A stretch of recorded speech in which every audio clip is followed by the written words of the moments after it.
Hello guys! Magandang hapon sa inyong lahat. Ayon sinagas sa Masagari Channel, a faith healer, also a tarot reader sa ngayong hapon na to. Tignan natin ano kayong sabihin sa inyo ng ating mga gabay. So this is weekly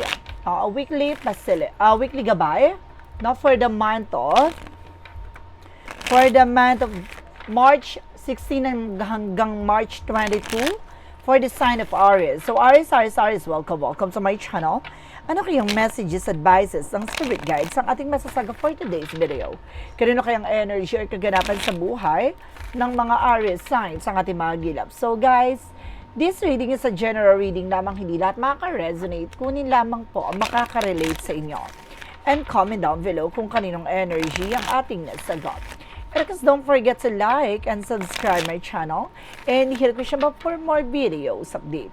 Then maraming salamat po sa mga walang sawang pagsuporta sa aking channel, lalo-lalo na ang dirigi skip ng ads na way pagpalain kayo ng Diyos at may kapal. Siksik liglig nag-uumapaw na biyayang manang balik sa inyo. So let's see guys, what is the messages, advices sa iyo ng ating angel spirit now para sa ating mga kapatid na Aries. So let's see and watch this. Angel Spirit, please give me information po ano kayo sabihin sa inyo ng ating mga baraha. Okay. So there's something in 8 of Pentacles. Just focus. Na mag-focus ka sa trabaho, negosyo, hanap buhay mo. Na mag-focus ka sa kung ano naman yung mga bagay na ginagawa mo. So, kumbaga, pagpatuloy mo lang yan, na mag-focus ka, na talagang pagpursigihin mo, na may sakatuparan mo ano naman yung bagay o plano mo. Now, let's see what is additional messages. So, there's something, guys, with a 5 of Swords in reverse. Now, there's something a fair fight na magkakaroon ng patas sa sitwasyon. Now, magkakaroon ng, kumbaga, pagbabalik, no, ng, kumbaga, panalo or pagbabalik ng kumpiyansa o energy, no? Na may mga bagay dito na parang mapuputol na, ano man yung magbibigay sa'yo ng alinlangan or magbibigay sa'yo dito ng disappointment, no? Magkakaroon na ng maayos, no, na sitwasyon. This is something is in reverse na maaaring kailangan alisin mo yung alinlangan mo. So ito yung talaga pinapakita na magkakaroon ka ng parang realization, no? There's a spiritual awakening at the same time. So para mamulat ka, magising ka, ano ba talaga yung dapat mong gawin, no? Kailangan kapag nagkakaroon ng back and forth dito no? Parang some of nowhere guys, sa para ka na tinatamad, na para kang kumbaga ano siya, nawawalan ka ng parang parang nagkakaroon ka ng kasawaan, no? Nawawalan ka ng parang gana, ganon.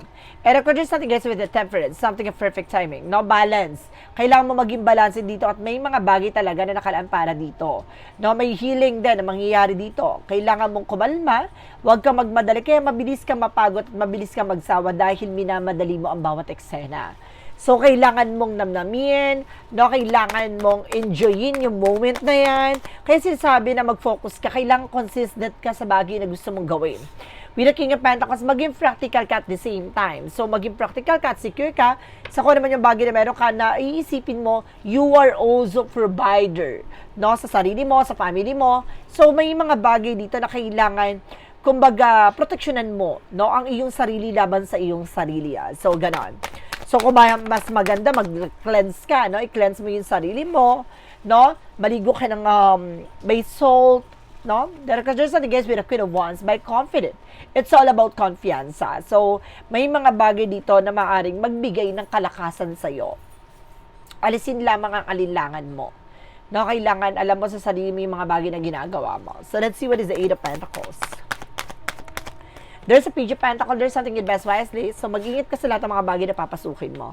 Especially sa trabaho, sa negosyo. Lahat ng bagay na gagawin mo ay alam mong may magandang ibubunga ito. So, there's something a 3 of Wands. Awaiting for a result, awaiting for a shift. So, may mga bagay dito ang hinihintay mo, no, na maaaring nakapag-desisyon na, no, may magkakaroon ng progreso at expansion, may mga pasilip sa'yo na magkakaroon ka ng malaking pagbabago na maaaring mangyari sa'yo. no, magiging patas na ang eksena dahil kumbaga mas matututunan mo ng pahalagahan ng mga bagay-bagay, no? Mas pipiliin mo na maging mapayapa at maging masaya sa kung ano man yung bagay na meron ka, no? Hindi mo na dapat piniplease yung sarili mo sa ibang tao para tanggapin ka or para ma-appreciate nila ang mga bagay na ginagawa mo kasi hindi ka magiging tunay na masaya kung magpapapekto ka sa kanila. What is the strength card? What is the strength card in reverse? There's something, a King of Cups. Now, there's a devoted for the person. Now, may taong sumusuport at gumagabay sa dito. I feel something ancestor guides. No, maaaring meron dito ancestor guides na sumusuport sa'yo. No, ginagabayan ka. And there's a Seven of Swords Snakiness. Now, there's a betrayal. Na magkakaroon din daw healing dito pagdating sa betrayal. Na nagkaroon dito ng backstabbing, no, pagtatraidor, panloloko, at hindi tapat or kumbaga hindi naging tapat, no, sa iyo, no, dahil sa mga bagay na nangyari kailangan mo ng magkaroon ka ng self-control, no, hindi lahat ng tao ay dapat pagkatiwalaan ng lubos. What is the King of Pentacles? So there's something, a tower moment for a major changes, no, this time magiging secure ka na at magiging practical ka na sa sarili mo, no, may mga bagay na maaaring magbago sa dating naging pundasyon mo, no, sa naging dating sitwasyon mo, no, parang there's something trauma, no, nagkaroon ng trauma, but definitely, kumbaga kailangan mo i-set aside yon, matuto ka lang, huwag ka nang lubos ulit magtitiwala. With the Queen of Wands, there's something, the Queen of Cups, emotional intelligent, no, pagdating sa emosyon, kailangan mas maging matalino ka na, huwag kang padadala ng tensyon, huwag kang padadala ng mga matatalinhagang salita. Huwag kang magpapadala sa mga emosyon. Kasi sa panahon ngayon, this very modern na ang dramatically, no? Pagdadrama, ganun. And there's a Two of Wands by choices. Now, there's a first step. May mga bagay dito na kailangan mo munang unahin. No, mag-focus ka sa kung saan ka lalago. Invest wisely. No, mag-ingat ka sa lahat ng bagay na papasukin mo. And of course, at the same time, there's something, Ace of Wands, a new project coming in. Dito papasok ang mga bagong proyekto, plano, no, na maaaring magbukas sa panibagong eksena or chapter ng buhay mo. So, ito na, no, ang panibagong eksena. No, panibagong simula. Binuksan ko lang ilaw, guys, ha. And of course, there's something, a King of Swords. There's something, a stop the pattern. Putulin mo yung mga bagay na hindi nagsiserve sa'yo. Putulin mo yung mga bagay na hindi nakakatulong sa situations mo. No, mas maging wais, mas maging matalino, at mas maging mapagmasid, no, at maalam sa lahat ng bagay. And there's something, a King of Wands. So there's something, ambition. No, look at the bigger picture. Lagi mo titignan yung magiging posibilidad. No, yung magiging eksena dahil, kumbaga, nakatutok ka sa kung ano man yung bagay na ginagawa mo. Ang nangyayari dito, nasyado ka nagtiwala, no, na itong tao na to, ganyan. So, kailangan mas magbaguhin mo na yung strategy mo.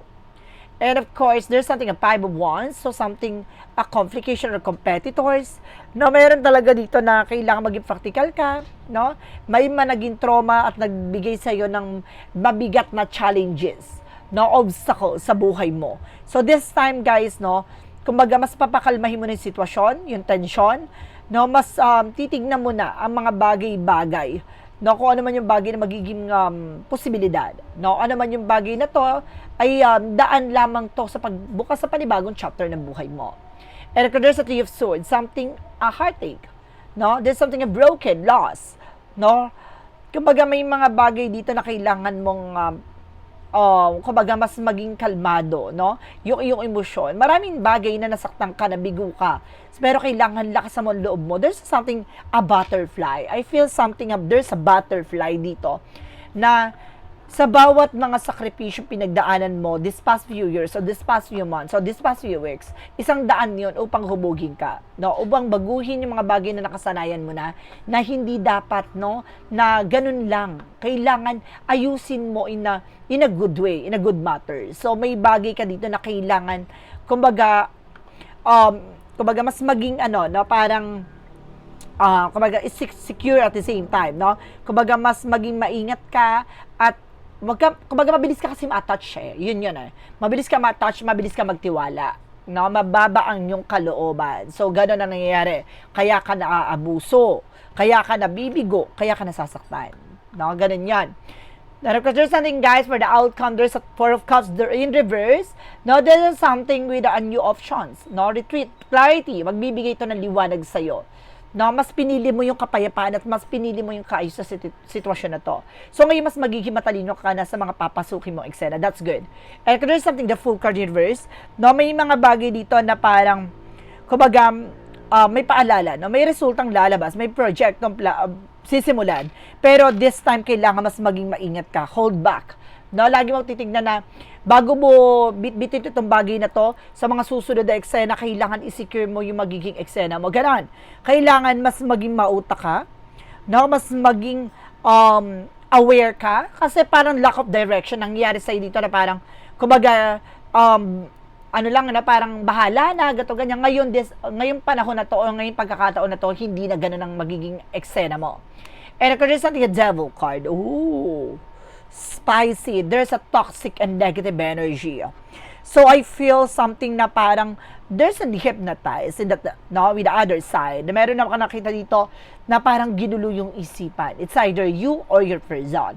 Kaya nagkaroon ng parang kumbaga kaguluhan sa isang relasyon. No, there's something na sabi na parang with the harvest time, may mga bagay din na aanihin mo. May mga bagay na matatamo mo. May mga bagay talaga na magdadala sa ito ng paglago. No, there's a planning, profit, result na maaaring mangyari. There's something a Knight of Cups. There's a proposal, an offer coming in. Na may mga offer pang maradarating. May mga nasense din ako dito na mayroong hihingi ng tawad sa'yo. No, may hihingi ng pasensya sa'yo.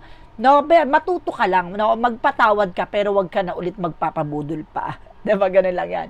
And kung there's an eight of wands with a fast communication and fast movement, dito bibilis ang takbo ng eksena mo. No, magkakaroon ka ng mga bagong ganap, no, bagong eksena na maaring maganda ang magiging resulta. So let's see. Pagdating sa finances and career and love life at kalusugan mo. Okay, so guys, let's see. Shuffle ako ng very light dito. Bakit nagtatanong ang iba bakit daw yung cards na ginamit ko hindi ko na siya gagamitin, no? Dahil kumbaga pag ginamit ko 'yon, baka lumabas ulit yun in the same eksena, ganun. So kailangan ito lang kung ano yung natira, yun lang ang gagamitin natin, ha? Ganun. Now, pagdating sa finances and career, so there's a Hermit card, spiritual awakening. So maraming bagay na parang minulat ka, no? Sa negosyo, sa trabaho, maraming bagay na parang nagising sa'yo, no? Parang mas lalo kang natuto. And there's a chart ka for action and movement. Magkakaroon ng changes sa development. No, talagang there's an action and control. Talagang ngayon, no, talagang bagay na nagmulat sa'yo, sa sarili mo, na you are also guided. No, inilagay ka dyan, dinala ka dyan dahil may maganda dahilan. No, may mga bagay na nangyari sa'yo pagdating sa finances, no?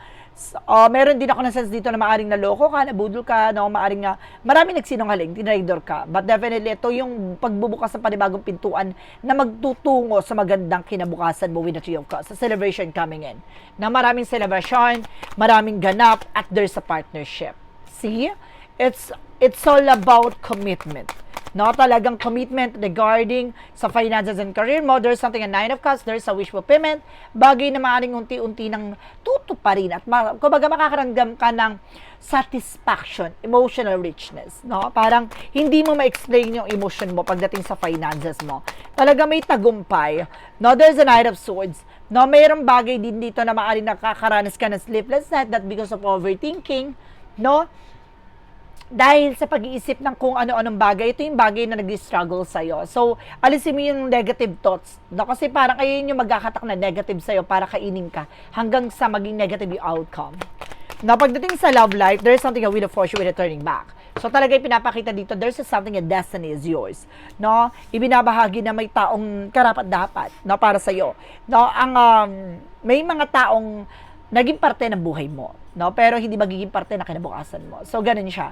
Masasaktan ka, no? Second, third time around, but definitely darating yung araw na totoong mamahalin ka ng tao kung talagang itong para sa'yo, no? Mayroong, kumbaga, binabalik-balikan, no? Mayroong binalikan, no? Mayroong iniwanan, at mayroong ginosting. Pero at the same time, kung sino talaga yung para sa'yo, siya yung talaga yung makakasama mo hanggang dulo. And of course, there's something at Two of Swords, no? There's something decision. No, nagkakaroon ng difficult decision, the way na parang nagkakaroon ng alinlangan sa sarili mo, no? Kailangan mong piliin pa rin ang sarili, no? What is that? Eight of Cups, no? There's something I'm moving forward. Makaka-move on ka na rin. And there's something of family, happy family. So, talaga magiging maligaya ka with that Ten of Cups. Now, there's a partnership and Two of Pentacles with a balance. So, kailangan talaga maging balanse ka o maging balanse ka dito, no? Timbangin mo yung mga bagay na magiging priorities mo. No, there's a multiple priorities. No, tutukan mo yung mga bagay na kaya mo lang i-manage. No, wag sunggab ng sunggab kasi parang kumbaga nawawalan ka ng time, ng oras, no? No, sa person mo at the same time kung nakatuto ka sa business or sa trabaho mo, nawala ka ng time sa oras sa person mo. So, kailangan balance. And there's a death card. No, there's an ending and a new beginning. There's a transformation. Na may pagbabago magaganap din dito sa relasyon. Na pagdating sa kalusugan, there's something in the world, no, unwind, no, kailangan mo na unwind dito, there's a travel, and there's a high fund for something education, no, kailangan matutunan ba, no, kailangan mong magdasal, no, and of course, kumbaga, meron dito maling paniniwala, or maling pinaniwalaan, so kailangan mag-ingat ka rin. Now, there's a Three of Pentacles for something collaboration, na mag-ingat ka sa mga tao nakakasalamuha mo. May ahas ako na sense dito, guys, na may palipad-hangin na ako nakita dito. No, there's an ahas, no, sa mundo ginagalawan mo. Higher from something a religious factor like palipad-hangin. And there's a Five of Pentacles. No, regarding din sa finances. Kaya kumbaga nagkakaroon ng back and forth pagdating sa finances mo No, okay naman pero nag-struggles ka pa rin. No, maganda ang kita, maganda ang pasok ng pera, may negosyo, may trabaho ka naman, pero bakit lagi kang kinakapos? No, there's something occurs. And there's a High Priestess. No, there's something a black. No, meron talaga in reverse, guys. Meron talaga nagbablock sa'yo. At may sikretong inggit sa'yo. There's an Empress card for revert. No, kailangan mo tutukan na talaga ang sarili mo. There's an Empress card for renewal. No, kumbaga, kailangan tutukan yung sarili mo. Some of you guys, no, maaaring magbuntis ka o maaaring nahihirapan ka magbuntis. May humaharang dito. No, guys, let's see what is additional messages na tayo pagdating sa Angels Messages. Nandito na tayo, guys.